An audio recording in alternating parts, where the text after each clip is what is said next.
Hey, what's up, everybody? I want to welcome you to another episode of the Dreamers Pro Daily Recap, where we give you a recap of all of the hot topics that we covered that day. You can catch them in their long format and also catch it fully streaming for free on Apple Podcasts. So it was about a week or so ago now where the news came out of Molly Qerim leaving ESPN abruptly. Right, and it was abrupt because a lot of us didn't see it coming. We hadn't heard anything about it, and I think even ESPN, they themselves were blindsided by it. Even what I think they had a content creation there or content at ESPN. I believe the gentleman's name is Burke Magnus. Even he said that they were a bit taken aback by it, but hey, Molly ultimately made her decision and she did what was best for her, etc., etc. etc. Right? So a lot of people were kind of speculating, well, why did she leave the show? We did some lives about it where people were like, well, even me myself, I was like, well, maybe she wanted to move on to something different. I'm sure people were saying, some people were like, well, maybe she made a lot of money along the way, blah, blah, blah, blah, blah. But a lot of us were like, well, it didn't make any sense, right? Because it just seemed out of the blue, right? And even when she posted about it on social media, there was a comment where she made like, this information came out, I'm just paraphrasing here, this information came out in a way where, and I didn't intend it to come out, but nevertheless it did. And, she expressed her feelings about it, etc., etc., etc. So this morning I was going through the internet looking for what to talk about, and I came across an article here from The Sun that really took me aback. And it has the following headline stating, moving on, Molly Qerim offered $2 million a year deal at ESPN rival after stepping away from disrespectful first take contract talks. Now, I want to continue on what the article says. It says Molly Qerim is reportedly mulling over multiple options following her shock first take exit. The Sun can exclusively reveal. The 41-year-old announced she was leaving the sports network after 19 years on Wednesday, sending her fans into a meltdown. Then continues on, Molly quitted ESPN after 19 years with a close pal, stressing friction with ESPN co-star Stephen A. Smith was a contributing factor. Continues on. The U.S. Sun has been told that the popular 41-year-old has been inundated with job offers. Here it goes. Plenty of options. But the TV favorite won't be away from the spotlight for long. A well-placed source who is very close to Qerim has told the U.S. Sun that the offers have been flooding in since the news broke earlier this week. The insider says ESPN's rival Fox has already been in touch about her covering the NFL, college football, as well as some high-profile NCAA basketball action. The U.S. Sun understands a $2 million 3-year deal plus bonus and adds-on is in the works. There's also a chance of hosting some of Fox Sports shows, with the network reportedly keen to snap to invest in the best female talent to lead their programming. They view her as a star, the source told the U.S. Sun. We also understand there could be opportunities to work on podcasts, with sponsors already queuing up for a piece of the action. Qerim has been on First Take hot seat since 2016, but as extensively reported, the U.S. Sun friction sparked behind the scenes by Stephen A. Smith and has continued to cause issues. Now here it goes. She wants to be the main host and leader of the show, added a friend who spoke on the condition of anonymity. She has reached a point where she no longer wants to continue with the show, finding the situation and overall atmosphere at First Take unbearable. Ultimately, she has decided to do what's best for her. Let me just get this straight. Okay. This article is saying that she's getting offered $2 million a year deal from an ESPN rival, which is in this case, it's Fox Sports. They're offering her $2 million a year. If she would be open to taking a contract of $2 million a year, how much was ESPN offering her? And forget about how much ESPN was offering her. How much was she getting paid before? And I'm not trying to pocket watch the most disgusting thing a man can do, I believe, is pocket watch a woman. But just for the sake of this conversation, how much money was she making at ESPN for an offer to be on the table of $2 million? Now, I'm assuming that they had an idea of what she was being paid. Otherwise, you don't want to just offer somebody something and you don't have a general idea of what the going rate is. But given the fact that they're saying that Fox is keen to have her, one would assume that they would be offering her something better than what she was being offered before. How much was Molly Qerim making at ESPN First Take? I don't want to believe. Like, okay, Stephen A. Smith was making, prior to his contract, what were they saying? What, 12 million, 14 million a year or something like that? So what was Molly making, what, $1 million a year? $1 million? In New York City? Or wherever she lives, I'm assuming it's in New York? Working for ESPN, $1 million? Really? And then Stephen A. Smith just read up for $100 million? $100 million? $100 million. So you're telling me that all the value that Molly Qerim was bringing to the network was less than $2 million a year? I would leave too. I would leave too, because I'm not just looking at it, oh, it's $2 million. I'm looking at it in terms of what is the value that I'm bringing here. Yes, I understand the market, what the market is willing to pay. I get all of that. But damn, for them to be offering her $2 million, how much were they paying this woman? And I want to get to a different topic a little bit later that kind of piggybacks off of what Stephen A. Smith was saying. Because now hearing this, and I'm hearing this $2 million offer, well, damn, who were you talking about, Stephen A. Smith? We want to know the juicy details about this one too. We want to know. But if they were offering her less than $2 million a year, that's crazy. And you can't compare it to, $2 million is $2 million. Yeah, so it's a lot of money. No, you got to compare it to the industry, your position in the industry, the show that you're on. Come on, you got to look at all of those factors as well, baby. You got to look at all of those. You just can't compare it to $50,000 or $100,000 a year. $100,000 a year, yes, is a lot of money. But it also, you have to what job are you doing? There's certain jobs that pay more, that pay less.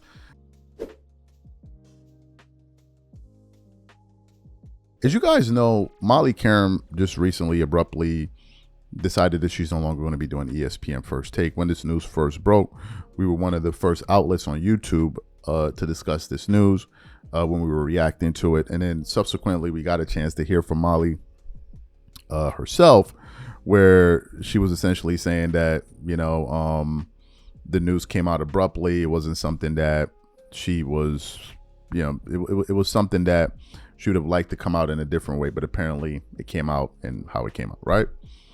So after that happened, we then also tuned in to listen to what Stephen A. Smith had to say, because everybody, I'm sure, was waiting to hear what he had to say. And I'm sure he was eager to say what he had to say. So then Stephen A. Smith went out there and he did a show, and we did a show about it. And we originally got the sound of the news via Awful Announcing. And they described Stephen A. Smith's comments as bizarre. So when I clicked on the article to read through it, and I then started to play through the video itself to hear what he was saying, it in fact was bizarre. And it was very strange, because he was talking about contracts. He was talking about understanding your value in the marketplace, understanding leverage. And then he kept on reiterating the fact that he's not talking about Molly. And I'm like, okay, well, Molly is the biggest news surrounding contracts right now. So if you're not talking about Molly, who are you talking about? He didn't put any names to it. So a lot of us kind of walked away from this article, from that sound, saying to ourselves, okay, this is confusing, right? It was only until this morning I came across an article from the U.S. Sun with the following headline stating, moving on, Molly Qerim offered $2 million a year deal at ESPN rival after stepping away from disrespectful First Take contract talks. And I was like, this dude was talking about Molly Qerim all along. For those of y'all who don't remember what he had to say, want to play what he had to say originally, I want you guys to listen to all of it and listen to it carefully, because the guy, he's telling on himself in this entire clip. Take a listen to Stephen A. Smith here, and we'll come back and continue on the show. Take a listen to him here. But in the end, she made her decision, and we have to move on as a show. I don't like it. I'm not happy about it, because I appreciate her and what she has meant to me, what she has meant to the show, what she has meant to the network, what she's meant to the business. And I'm going to miss her. It's just that simple. But we all make decisions that we deem to be in our best interest for whatever reason. And that story is for her to tell. Do I have an idea? Of course I do. Am I going to share it with you? No, because again, that's her story to tell. But I do think it's important that I started off the show by just acknowledging my love and appreciation for her and what she's meant to me and what she's meant to the show. Because over the years, over the last decade or so, the things that we've accomplished, she was right. She was right there. And we can talk about me being the star of my daily television show. We could talk about the contributors that have been stars as well. We can even talk about me doing this show right now. You know, it's a hell of a lot easier to have a second job when the first job is made so easy because you're working with somebody that makes it easy for you. And that's what she did for me personally. And so because of that, I just wanted to wish her the best, let her know the love is always here from myself, from my personal assistant and my right hand, Sumatra, my security, Juvie, and my sister Carmen, and so many people that have loved her and loved on her over the years. We've got nothing but love for her. Having said that, I want to move on to a broader subject in regards to this. And this part is not about Molly. This part is about this industry, because I know there's a lot of people that look at sports and, you think you can do this every day. News for you. You can't wake up and be Mad Dog Russo. You can't wake up and be Adam Shine. You can't wake up and be Stephen A. It takes work. It's not just about what you know. It's about what you know about your audience and how to deliver a product to an audience that they're receptive to and they want to embrace and they want to magnetize themselves to moving forward. We're looking at an age with podcasting, folks with their own YouTube channel, everybody aspiring to be their own boss and make their own decisions. But in the end, we all have people to answer to.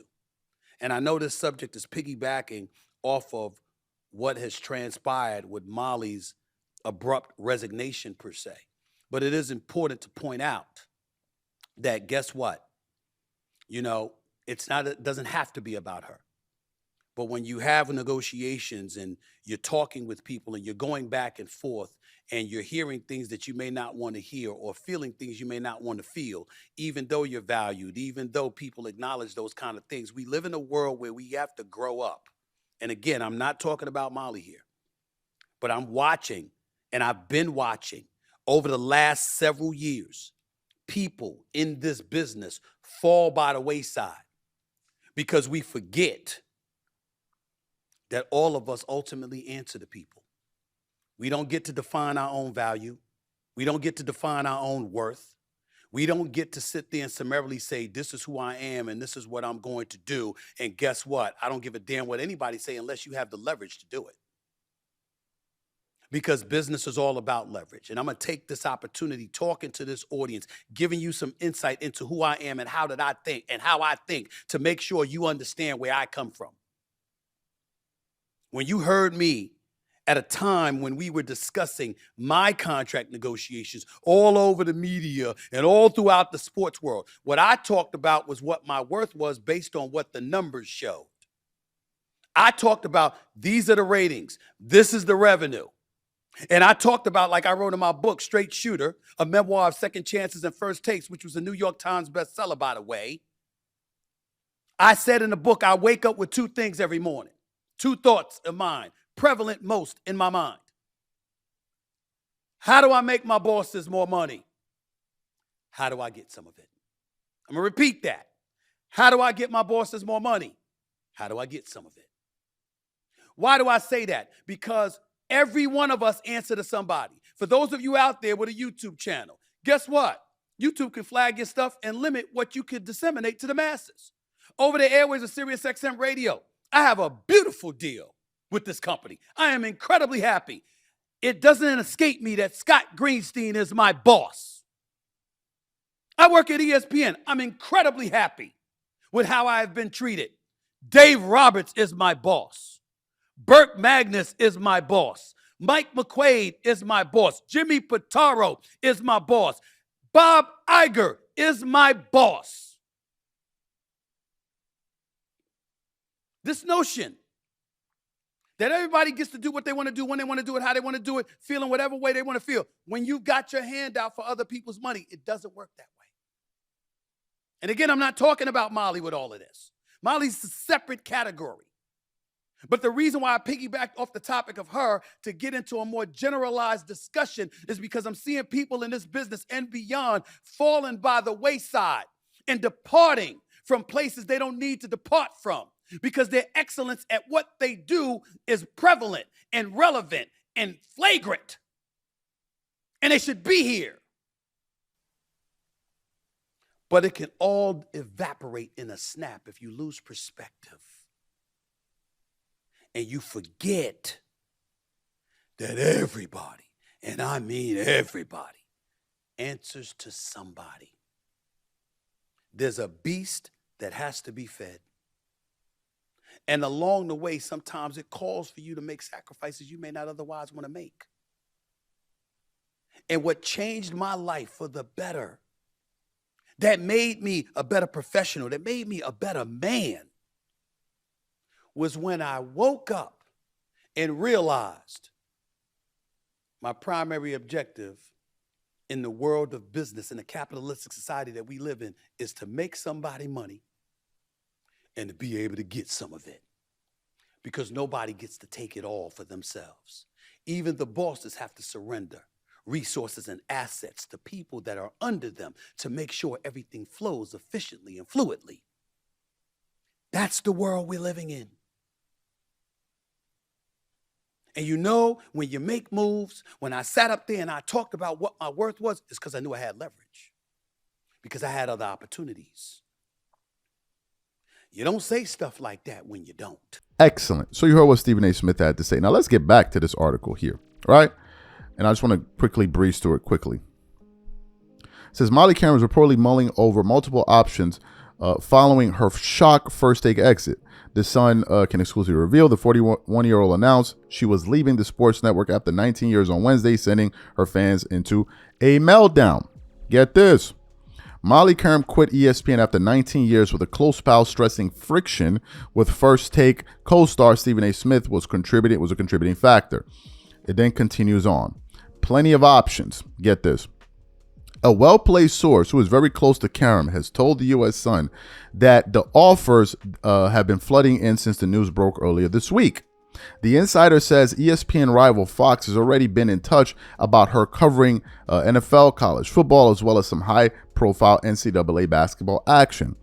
The U.S. Sun understands a $2 million 3-year deal plus bonus add-ons is in the work. Now, it then continues on a little bit later, talking about like the being lowballed and all of that stuff at ESPN. So hearing this, I then was able to put the pieces together and say to myself, whoa, wait a minute. He's talking about her.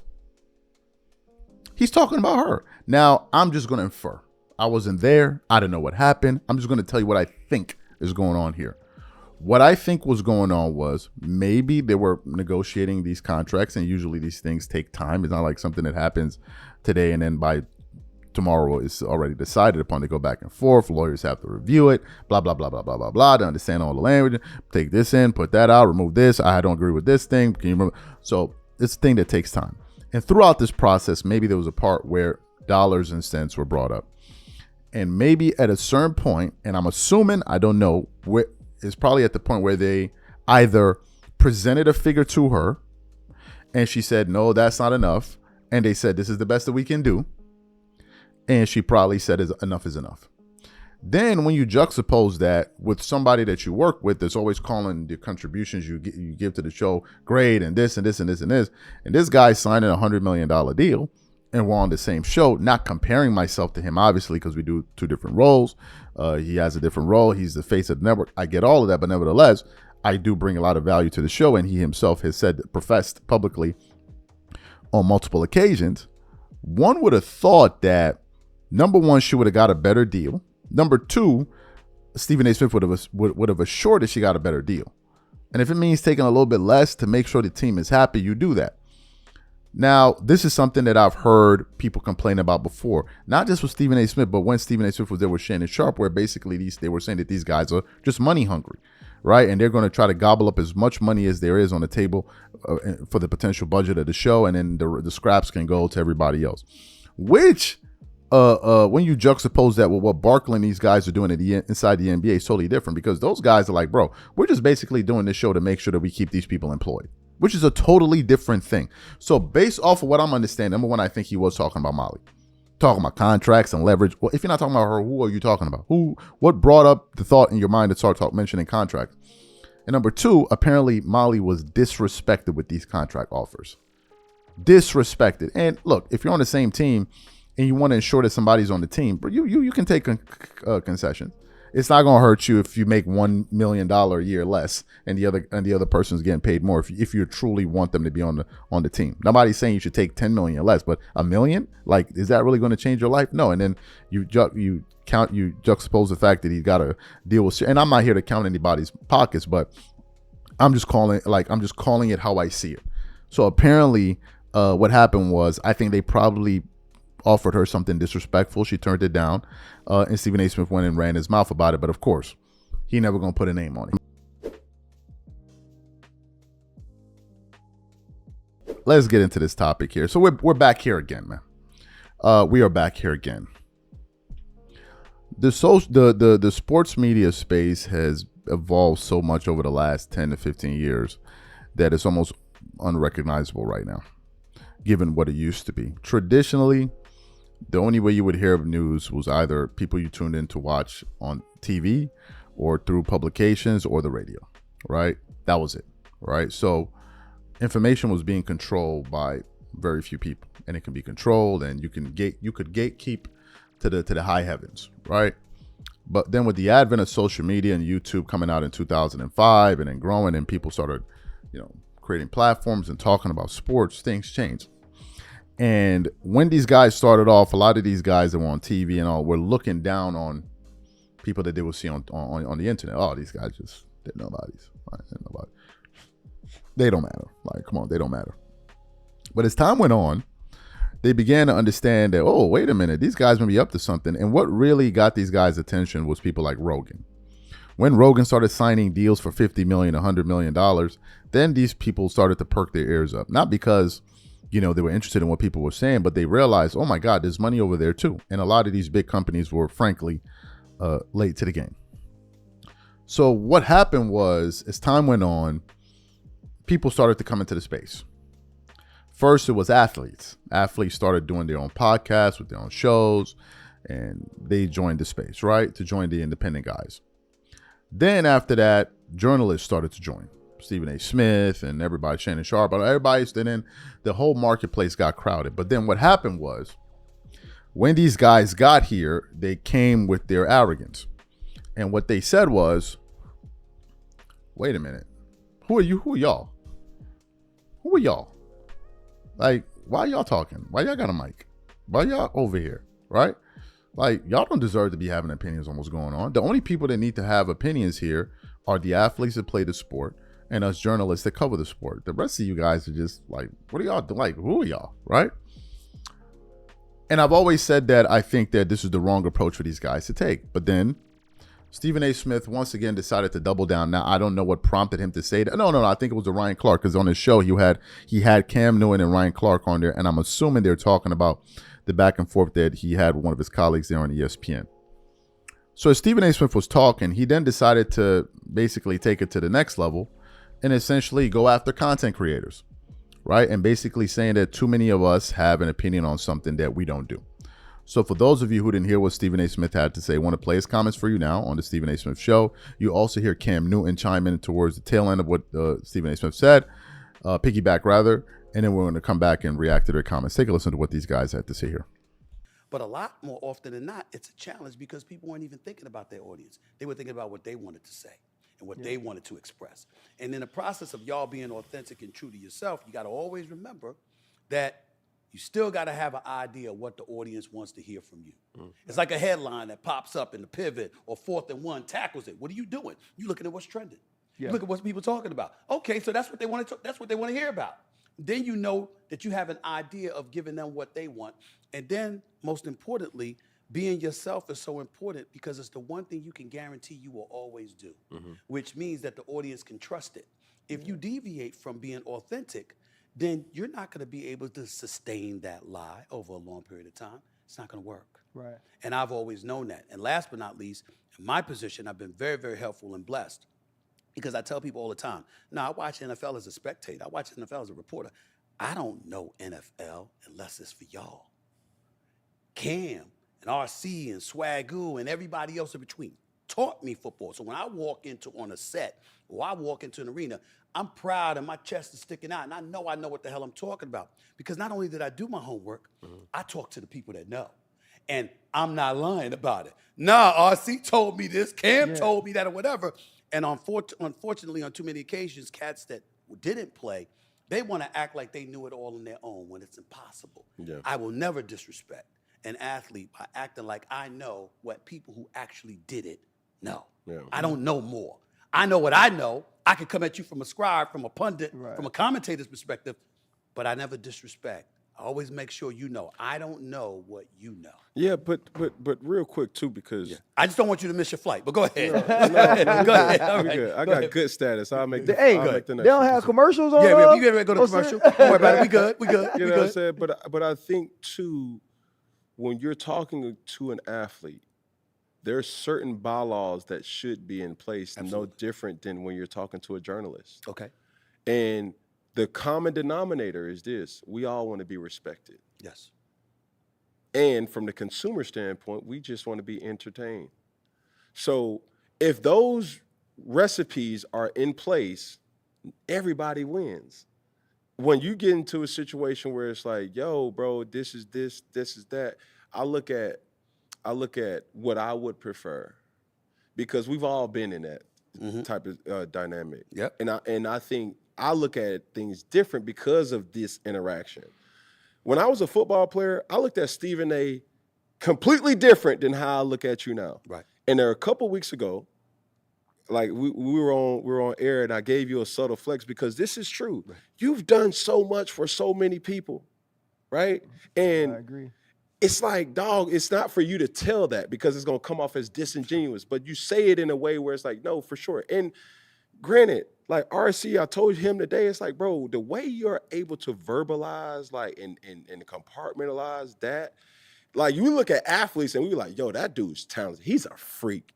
But when you verbalize that, he's like, yo, he's skillful. Another guy, bro, like, and I don't want to be, that guy, but Shannon Sharp has been an individual very instrumental in just everything. He's like, no, Cam, you got to do this. No, Cam, you got to do that. Similar to you as well, too. And it's like, hey, man, get to your points faster. We on live television. It's like, all right, bet. Hey, stay away from that. Don't do that. And I hear it in the back of my mind, and it's like, yo, bro, it's like when you're doing certain things, you try to mimic so much that it's like, that's the standard. And one thing from an athlete to a journalist or a journalist to an athlete, we can all appreciate and coexist together. Yes, we can. But as long as we got respect.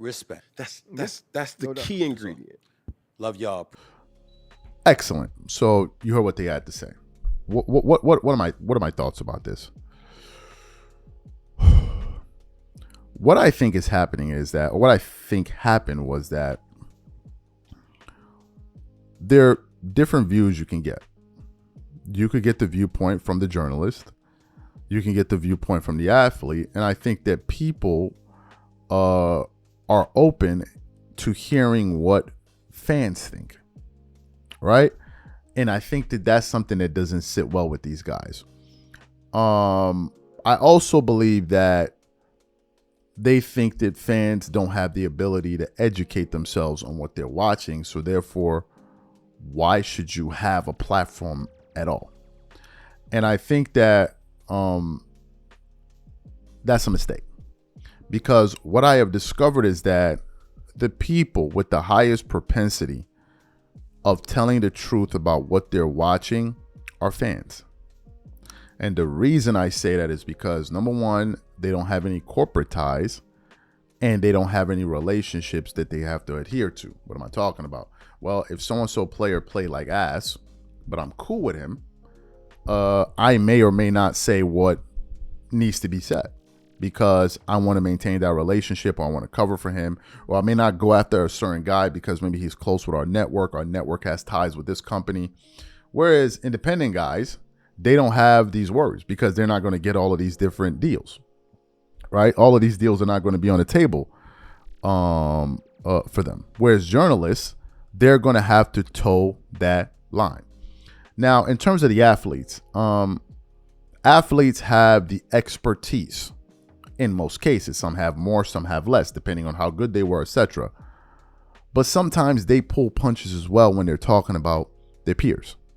You don't need to look any further than looking at what JJ Redick used to do on his podcast when he got Ben Simmons up there and he was basically just babying him.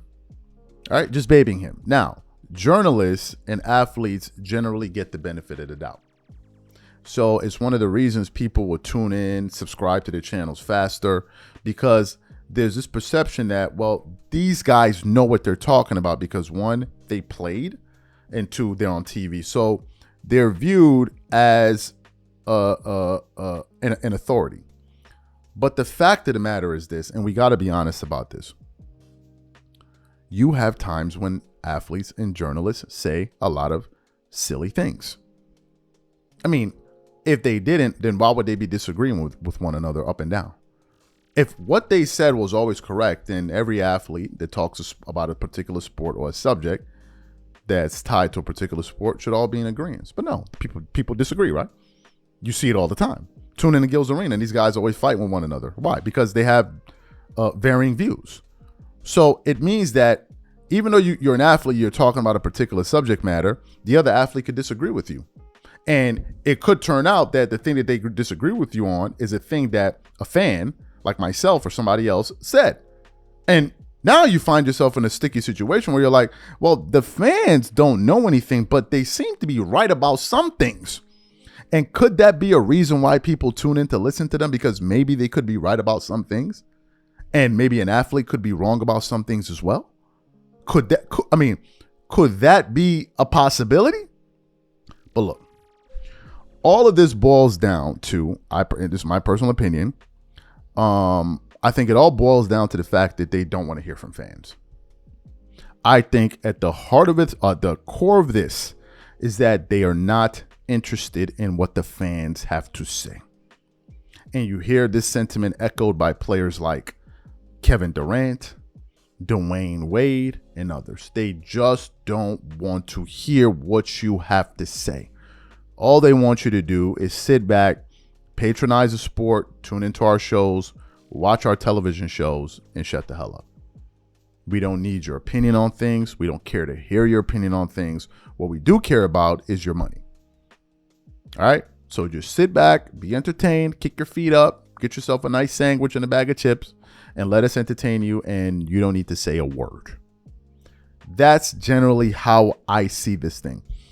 But unfortunately, the problem is that these guys that you call fans and neophytes and clueless folks, they've learned how to cultivate audiences.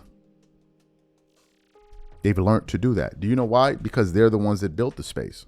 And the arrogance of you to come into a space that you didn't build, and then all of a sudden start lecturing people and telling them who needs to talk and who doesn't need to talk. It's crazy to me. TV, you guys dominate that. Nobody's coming on TV to fight with you guys and say, oh, you guys. No, but to come into the independent space that independent guys created and then to basically say you guys don't deserve to have a mouth, an opinion. It speaks to the level of arrogance that these guys have. I mean, it really does. But the fact of the matter is that's not going to change anything. Do you know why? Because the market decides. There's a lot of gatekeeping and they try to mute certain people, but the market ultimately decides. And there's no other place that is clearer than in politics. In the political arena right now, in the political media space, the guys that are dominating the space by far are guys that you would call nobodies. Are people that you guys would call nobodies. They're the ones dominating the space. And now some of these major news networks are beginning to catch on.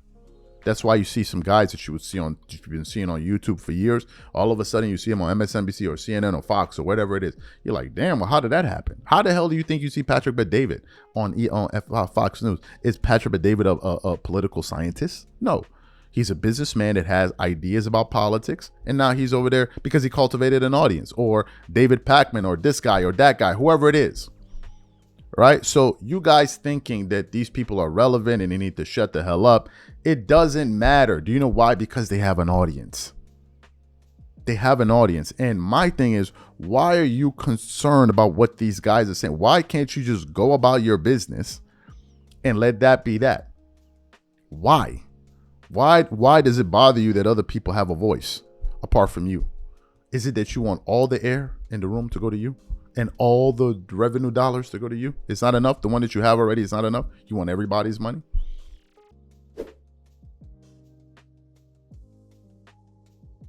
And be sure to follow me on Instagram. My handle is CTABANZ. So, as you guys know, the world around us is changing rather quickly. And things that never used to happen before are happening now. Obviously, you guys know Jimmy Kimmel's show got suspended indefinitely, because of some comments that he made about the current administration, and you guys saw it, right? And everybody's reacting to it. You have people on the left that are reacting to it, people on the right. Even some people on the right are like, whoa, wait a minute here. What's going on here? This is like, you're going against our First Amendment right here. Like, you have the ability to express your views, right? Freedom of speech. So you even have some people going, so it's a controversial topic, right? And people are weighing in left and right. Anyway, so this morning, I was going through the internet, and I came across an article here from Awful Announcing that caught me off guard. And it said, Keith Olbermann accuses Stephen A. Smith of prostituting himself to the conservatives. And I was like, what? Like, what? Did I read that properly? It turns out I did, right? And there's a lot that we want to unpack here.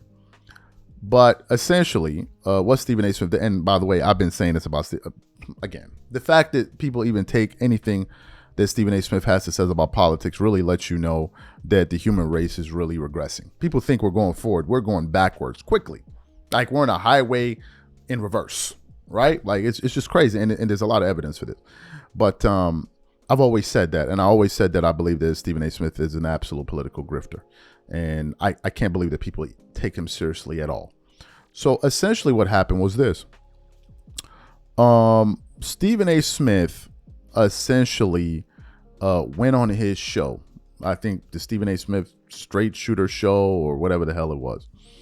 And he was reacting to Kimmel being not terminated, but basically being removed off the air after the government said that, you know, if you don't remove this guy off the air, this merger that you guys want to go through is just not going to happen.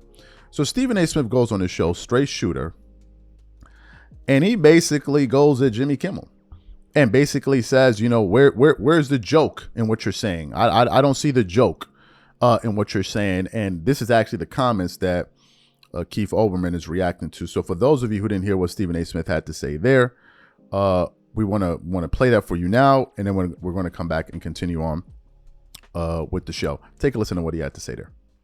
I filled in for him and hosted the Jimmy Kimmel Live show in August of 2021, one of my proudest moments. I did an 18-minute monologue, a comedic monologue, opening monologue. I'm still proud of that to this very day.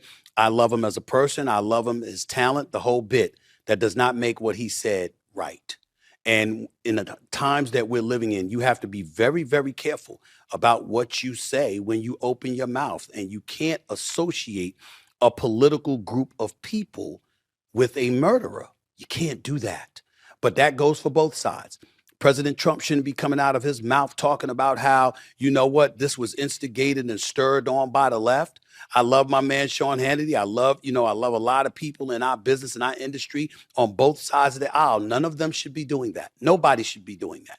That's how I feel about it. And, you know, that individual, that was him. And it was a sick individual that murdered Charlie Kirk. And we should be focused on the fact that we don't need to be seeing anything like that in the streets of America, no matter where you are. We are a civilized society, okay? We're not supposed to conduct ourselves that way, and we're not supposed to be condoning any such thing. And the only thing that I would say as it pertains to Jimmy Kimmel was, where was the joke? Because you're a late night host. And obviously that has a comedic attachment to it. Where was the joke? Obviously it wasn't anything funny about that. And so we have to take that into consideration and make sure that we play our positions and understand what we can and cannot say. Because we have a responsibility when we have a camera and a microphone in front of us to articulate ourselves in an appropriate fashion. We can be dogged, we can be opinionated, we can provide perspectives, we could do a lot of things, but we could also be responsible while doing so. And that's the deal. So that's how I feel about it overall. And that's that. But I wish him nothing but the best, because he's an incredible talent and an incredible teammate on ABC, and I'm always wishing him well. So you heard what Stephen A. Smith had to say there. Those were his original comments. But it didn't stop there. Stephen A. Smith then decided to go back out there, and I want you guys to pay attention to this.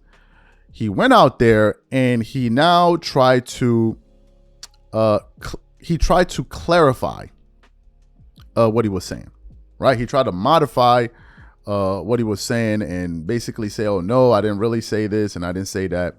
So what we want to do now is want to play what Stephen A. Smith had to say on Twitter. And this was posted just about a day or so ago. So take a listen to what he had to say here after he's clarifying his thoughts on Jimmy Kimmel. And then we're going to get into what Olbermann had to say about Stephen A. Smith. Take a listen to what Stephen A. Smith had to say there. My only issue with Jimmy Kimmel and this whole brouhaha he finds himself inflamed with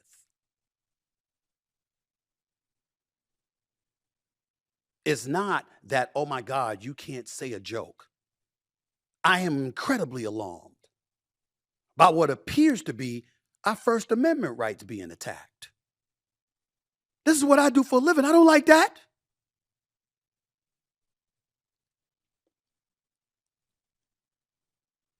But you know he's coming. And you know part of the reason why is to get back at everybody who tried to take him down. They didn't try to keep him out of the White House and that was it. They tried to throw him in prison. The man is coming. And you have to adjust accordingly. Nexstar has to adjust. All these broadcast corporations have to adjust. Madison Avenue has to adjust. Wall Street has to adjust. Corporate America has to adjust. China's had to adjust. Mexico has had to adjust. France, England, Germany, everybody has to make an adjustment. It's the real world. I don't like it. I'm alarmed by it. I'm scared of it. But I have to march forward. As do all of you. That's what I was saying about Jimmy Kimmel. That's what I'd say about Stephen Colbert or anybody else. Part of winning the game is knowing the game you're playing and adjusting accordingly to ensure that when all is said and done, you come out on top. Fantastic. So you heard what he had to say there. Well, Olbermann caught a whiff of what he had to say, and he went at him on X. So we want to pull up his comments now. He said, just adding to what has been true for years, at Stephen A. Smith is a effing idiot. And now he smells money prostituting himself to and collaborating with the right wing. So that's what Keith Olbermann had to say there. What are my thoughts about what he said and everything? I think that what Olbermann is saying is something that a lot of people are saying. I think that the main reason Stephen A. Smith got platformed in the first place is because conservatives were the only one willing to give him a platform. This is what I truly believe. And if you listen to Stephen A. Smith speak about politics and social issues historically, he has always sounded like a Democrat. Now, he said he's not a registered Democrat. He's a registered independent. But if you listen to a lot of his rhetoric in the past, you will clearly know that he wasn't a conservative. The only conservative thing I've heard about him was that he is a capitalist. And you don't necessarily have to be a conservative to like money, right? But that's the only conservative thing I used to hear about him. To me personally, I think that Stephen A. Smith is a grifter. That's what I think. I think he's a grifter, and we're going to do some shows about it today where I explain why and prove to you why I think he's a grifter. But I think that's what's going on here. All right, I think that's what's going on here. And Olbermann is just essentially saying that this guy, man, is just up here saying, well, he's just selling his ass, man. He is just up here selling his ass. That's essentially what he's saying.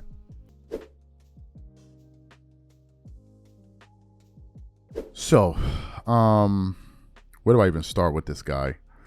We did a show earlier today, and obviously it depends on the order in which you're watching these episodes, but we did a show earlier today where we were reacting to some comments that Keith Olbermann had to make about Stephen A. Smith.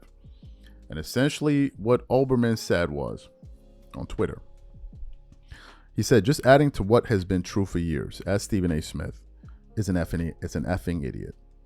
And now he smells money prostituting himself too and collaborating with the right wing, right? So that's what Olbermann had to say. So I went through, kind of did my due diligence, researched what was being talked about. It took me 30 minutes to kind of figure out what this entire issue was about. So Olbermann originally posted these comments on Twitter, right? So sometimes what I like to do is whenever I see these posts on Twitter, I usually scroll down to see what people are saying about it and to kind of hear what people are saying about a given issue. So as I was scrolling through Twitter, I came across a clip that somebody posted of who? None other than Stephen A. Smith himself. And this person that posted this post has the name Vince Wilson.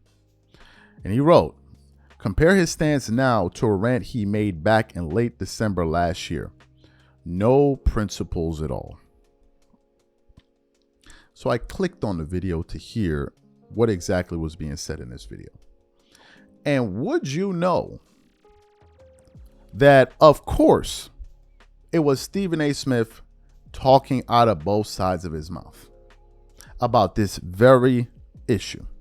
What we want to do is want to play what Stephen A. Smith had to say just this last December about free speech and all of that and about the Democrats and blah, blah, blah, blah, blah. And then want to come back and continue on the show. Take a listen to Stephen A. Smith here. At least in the Trump administration, there appears to be a debate allowed. What has ailed the Democrats?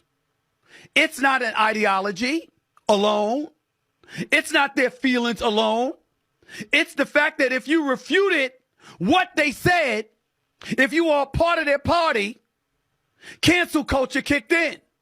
If you were not a part of their party, it was ostracism, and it was ultimately hate mongering and fear mongering that was thrown into the equation. There was no room for a debate. And enough voices weren't being heard. Diversity amongst those voices not being heard. You're black, you're white, you're gay, you're lesbian, you're heterosexual, you're transgender. It don't matter. You still had to have one form of thinking if you fell under their umbrella. Otherwise, you were pushed out. If Trump is saying there needs to be a healthy debate about America first, meaning the country, or America first, meaning people born in this country, and sacrificing the best that may exist out there across the globe, and that's a discussion that's worth having, all of a sudden that opens the floodgates for an abundance of other things that we can discuss. But most importantly, I agree with the idea of there being an open, robust debate about it, because it is not something that the Democrats allow. The Democrats stopped letting people decide. One could easily argue. Their mentality seemed to be you must obey the party line or you're out in your ass. That seemed to be what they were saying. Censorship, cancel culture. There was no debate. That's why they're home. And Donald Trump is on his way back to the White House. Excellent. No. It's the real person. That was Stephen A. Smith in late December, less than a year ago. Now, I want you guys to listen to him now, reacting to Kimmel and how he's saying, where's the joke and all of that and da-da-da-da-da-da. Take a listen to Stephen A. Smith just this week talking about Jimmy Kimmel being taken off the air. Take a listen to Stephen A. Smith. I filled in for him and hosted the Jimmy Kimmel Live show in August of 2021, one of my proudest moments. I did an 18-minute monologue, a comedic monologue, opening monologue. I'm still proud of that to this very day. I love him as a person. I love him, his talent, the whole bit. That does not make what he said right. And in the times that we're living in, you have to be very, very careful about what you say when you open your mouth. And you can't associate a political group of people with a murderer. You can't do that. But that goes for both sides. President Trump shouldn't be coming out of his mouth talking about how, you know what, this was instigated and stirred on by the left. I love my man, Sean Hannity. I love a lot of people in our business and our industry on both sides of the aisle. None of them should be doing that. Nobody should be doing that. That's how I feel about it. And, that individual, that was him.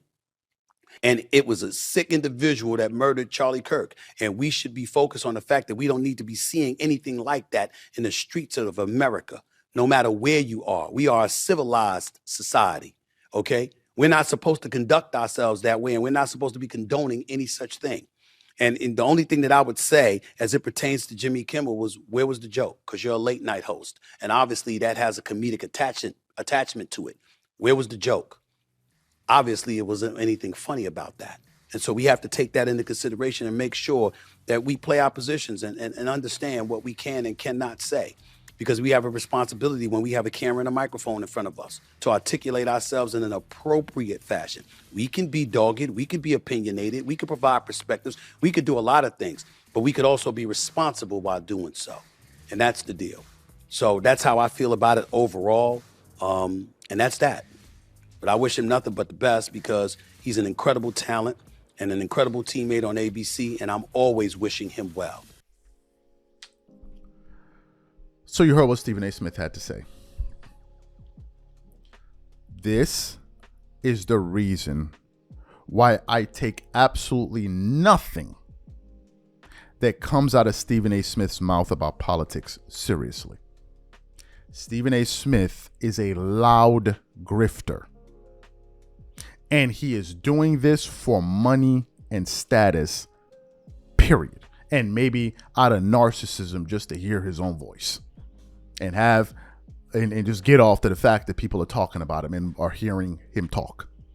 Those are the major reasons. And if anybody out there that thinks that Stephen A. Smith is sincere, you are a bloody idiot. You are a bloody idiot and you deserve to be deceived. You deserve it because you're an idiot and idiots deserve to be deceived. Period. Point blank. You're an idiot. There's no other way to slice it, folks. If you believe that this guy's views are sincere about the things that he talks about, you're an idiot or you are very naive. Very naive. That is just a pure fact about it. We just played 2 sets of audio where this guy is literally conflicting. He's fighting with himself. On the one hand, he's talking about, oh, you need to be careful and, this and it's a different time and I don't see the joke about it. And you're trying to associate this party with this and basically supporting the decision of the government because that's basically what happened.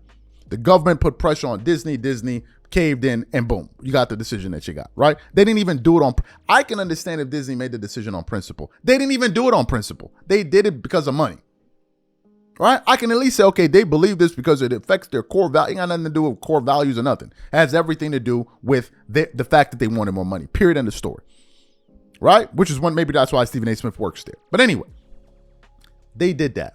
Stephen A. Smith is here defending the decision, basically. But then 6 months prior, or 8-9 months prior, whatever it is, you find him here, man, those guys are just cancel culture. Cancel culture. These guys are trying to silence people. They don't want people to have a voice. And this is the reason why you lost. And blah, blah, blah, blah, blah. You would think it's 2 different people, right? It's the same person. It makes perfect sense that Stephen A. Smith wants to get into politics because he's going to deceive a lot of fools out there. If you believe what this guy says about you, are a fool, an intellectual midget. Literally. Because if you can't read through the line, even looking at his face, you believe that this guy is serious. He's not serious. Even when it came to the Epstein situation, this was the same guy. Man, I got better things to worry about than Epstein files. I got better things. And people don't even know there's an Epstein file. You don't even know if it exists. Meanwhile, Pam Bondi and them had already said it did. Then he had to walk those comment back. He's just going with the flow. Did the wind blow this way? Up, let me turn my sail and flow over there. Up, the wind blew back that way. Up, let me flow. And you guys are so gullible that you actually believe that if there's a political shift in the United States and the landscape shifts, you really believe that he's still going to stay on with these views? You're lost. You're lost in the sauce. I just played sound of this guy switching his views in less than 1 year. The very thing he was flogging and giving a public lashing to the Democrats for cancel culture, the left or whatever, is the same thing he's applauding now, or at the very least, making concessions for. Where do your principles lie, Stephen A. Smith? They lie in the dollar bill, because I wake up every morning and all I think about is money and how much money I'm going to make for my... But bro, we already know this already. We already know. Can you imagine that being your motivation every single morning is how much money I can make from... But like, what a vacuous life. That's the only thing that matters. No principles, no nothing. And the irony in all of this, the more money a lot of these guys make, the less courage they develop. The more money they make, the less courage they have. Because you know why? They're afraid of losing all that money they got and all the money they could get. Forever a slave to money. Forever a slave to money. What do you stand for? Nothing. What do you stand for? Nothing. I stand for money, which means you stand for nothing, because money can be used for good or evil. So you stand for nothing. And I'm just calling it out because I think this guy's a grifter. I think he's a grifter. And I marvel at people that sit down and listen to this guy talk about political issues and really sit back. I'm like, wow, you got it on, you hit it on the nail, Stephen A. Smith. You really got it there. You really got it there. You really got it there. They really believe this guy. You guys are something else. You sincerely believe him. It is unreal. Unreal. The thing that he was criticizing is a thing now he's saying, everybody needs to just be quiet. Everybody needs to be quiet. We got the other sound. We played it in the other video, in the Olbermann video. Everybody needs to be quiet right now because it's not safe out there. So you need to just adjust and keep your mouth closed. Why didn't you say that when the Democrats were in power? Why didn't you say that the right, y'all need to just keep quiet and just roll with the flow? You know why? Because he understood that the shift was taking place. So he hitched his wagon to the Republican Party. And he's riding the waves. And some Republicans are stupid enough to let this guy hop on their wagon, believing he's sincere. He's a sheep in wolf's clothing. You think he's a sheep, you got a wolf on your cart. You better throw his ass off at the next stop. Because what's going to happen is the minute you bust a tire, he going to jump off and hop on the next wagon going in a different direction. And that's what you're seeing. I don't care, Stephen A. It's a fact. Bro, ain't nobody making this up. We playing your own clips, bro. We playing your own sound. We're literally playing. You're fighting with yourself. You're fighting with yourself. Literally. It's him fighting with himself. And he'll get pissed off there. Wow, you're coming at me. You got 40 million, you're making 40 million a year. You let that, all that money should let these opinions bounce right off you. It don't matter, baby. These are just opinions. It just opinions. You want to run for president, people gonna have a lot of things to say. What you gonna be doing? Every night in the Oval Office, you gonna crack open your computer and start responding to what people said about you every single day. That's what this what you gonna be doing? It's just an opinion. I don't matter. I don't matter. But this dude is a grifter, and a lot of these guys out here are grifting. A lot of them, because they know people are gullible. People are gullible. People are so desperate to hear people that agree with them that they will follow anybody. If a spider came into your room and started whispering things about that you believe, you followed us, you probably start worshiping the spider. The God sent this spider from heaven to come and speak to me. The blessed spider, the holy spider. This is what we will do. This is what we'll do. Listen to this guy. It's all for money. It's all for the dollar bill, y'all. And ain't nothing wrong with making money. But when you sell your soul and your ass for money, bro, you can make as much money as you want, but you will never have peace. You can make as much money as you want. You will never have peace. And you will spend the rest of your life fighting with people. You can have all the money in the world and you'll be fighting with people every day, everywhere you go. Fighting with everybody because there's some things that are more valuable than money, like integrity, character, virtue, values, truth. Those things carry more. Respect, self-respect is more valuable than money. It's more valuable than money. It is. And who disagrees, that's your bloody business. These are my thoughts. I hope he sees it. If you don't see it, whatever. This is what I think. This is exactly what I think. You fools are falling for a grifter. Y'all are falling for a grifter. Next thing he's going to be selling y'all is seals that make pancakes at IHOP. And y'all going to go up, man. Stephen A. Smith said they make the best pancakes in town.